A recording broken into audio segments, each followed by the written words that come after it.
Yes, Bhagat Singh was a freedom fighter. Students who is annotating,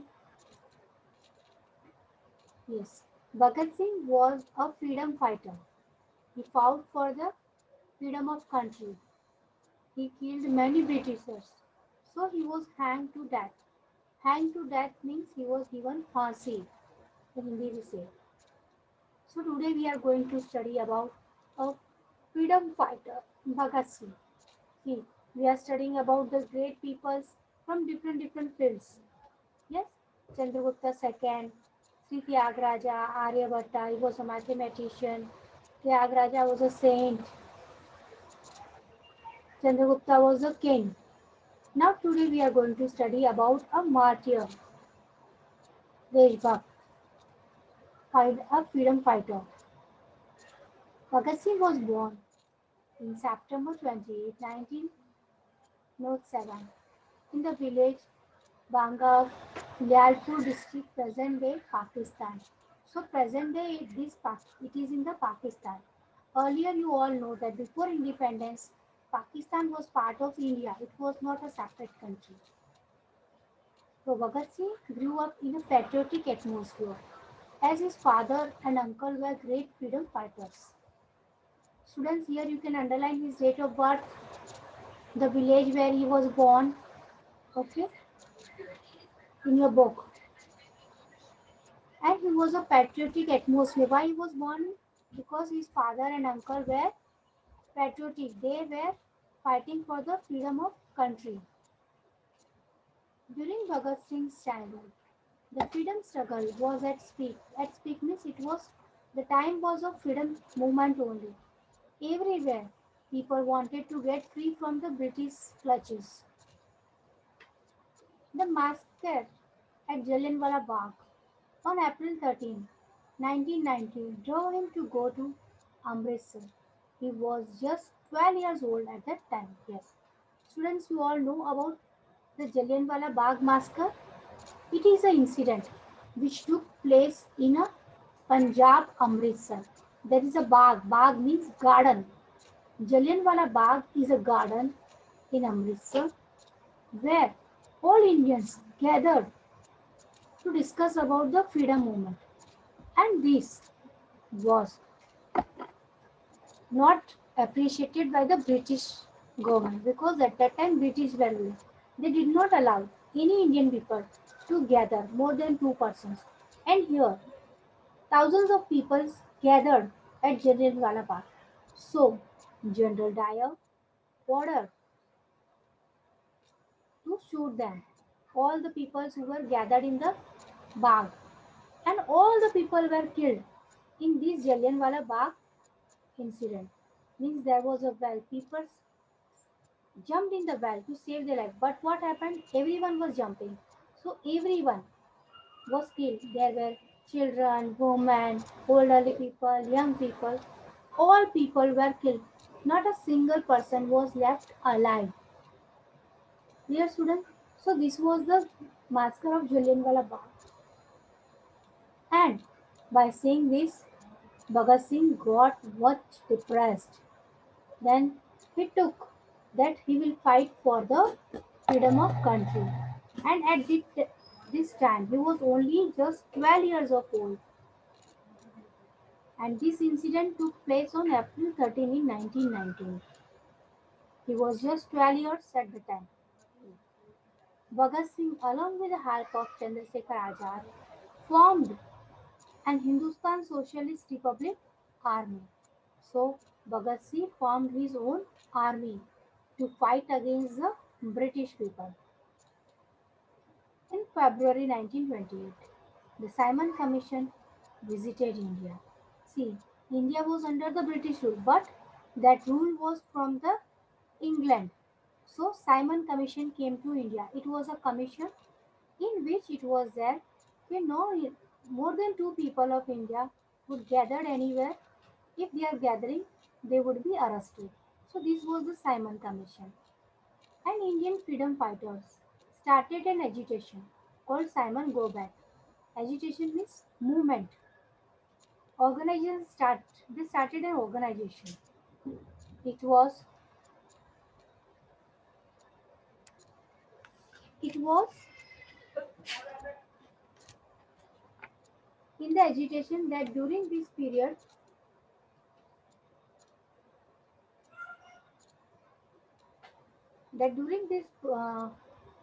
police lathi charge, whatever the people were gathering, Indians were gathering at any places, then they were lathi charged and put in the jail. So Lala Lajpat Rai was hurt and died on the spot. And on because of this movement, Lala Lajpat Rai was died. So what happened? This Bhagat Singh got very angry. He, along with his other friends, to avenge the death of means to take the revenge मतलब बदला लेने के लिए of the death of Lala Lajpat Rai, Bhagat Singh and Rajguru shot and killed the British officer who hurt the Lala Lajpat Rai. So to take the revenge, this Bhagat Singh and Rajguru they shot the British officers.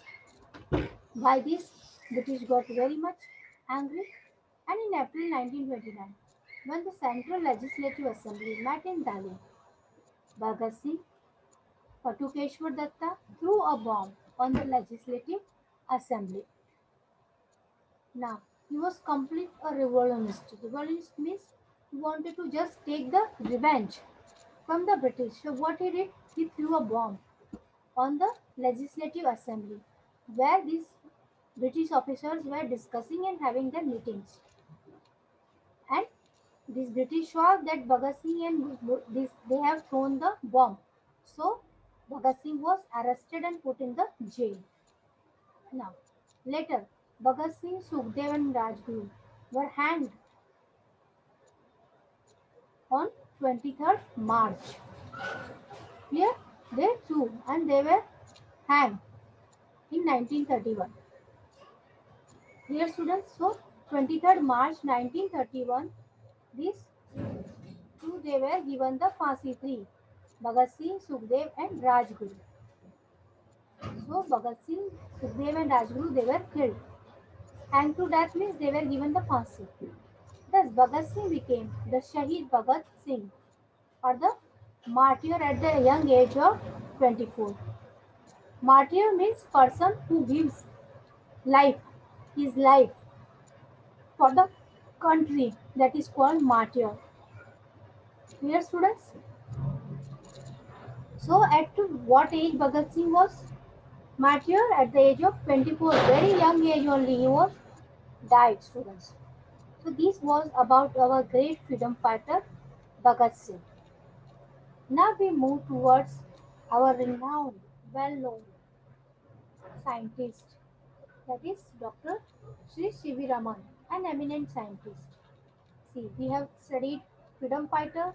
Now we move towards the scientist. Dr. Sri Chandrasekhar Venkata Raman was a great scientist of India. He was born in Tiruchirappalli in Tamil Nadu on November 7, 1888. See, who was born on this Aryabhatta. Aryabhatta was also born on Aryabhatta was born on 476 AD. Yes, and Bhagat Singh was born on 28th 1907. Here students, so we have different years for them. You all have to remember the date of birth also, students. Now, so his father was a professor of mathematics.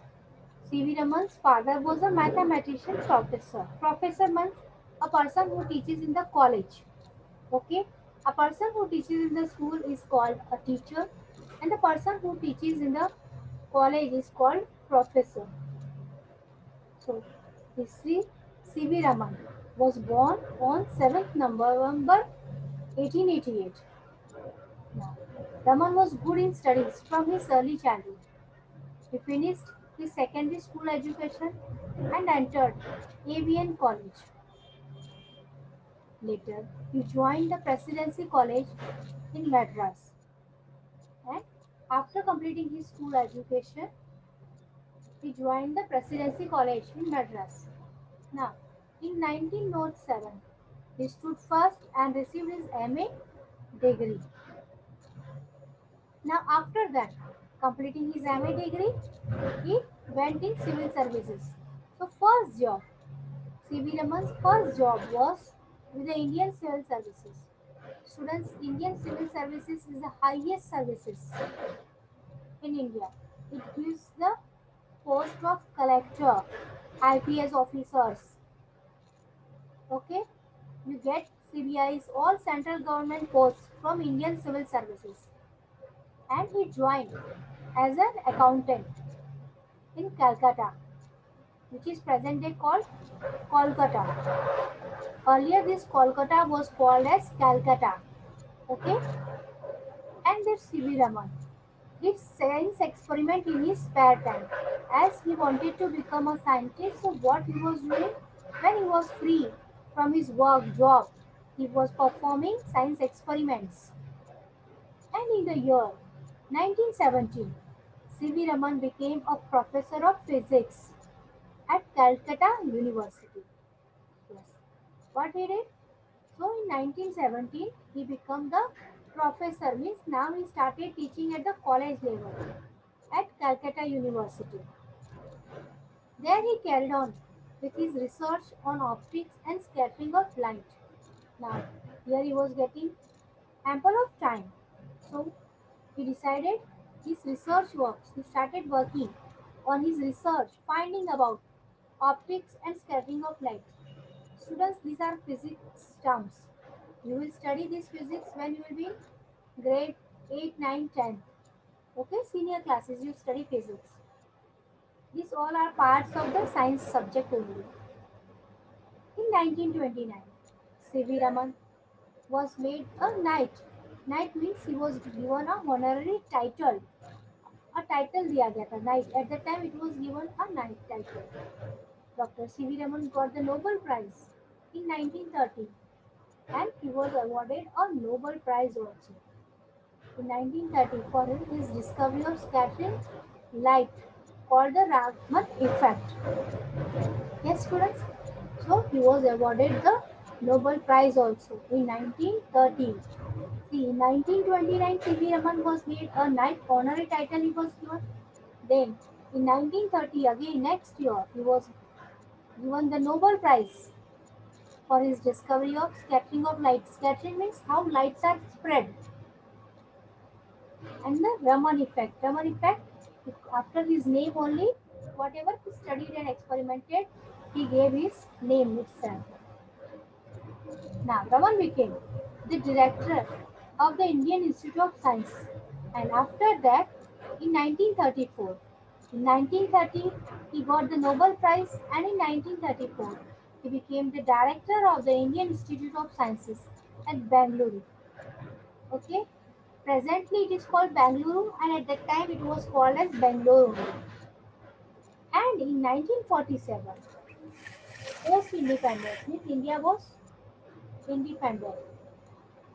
Dr. C.V. Raman became the first national professor, and after the independence, he was the first national professor at the national level.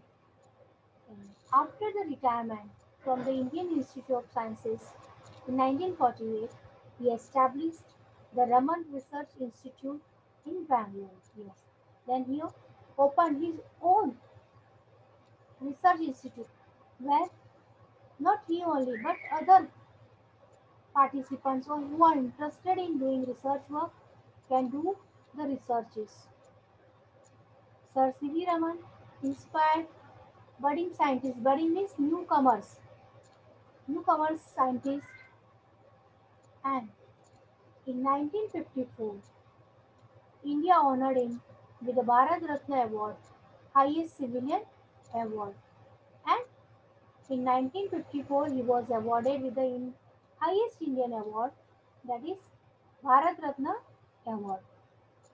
So students, this is about the Dr. C.V. Raman, the scientist. Clear students? So about C.V. Raman, what you have to study students?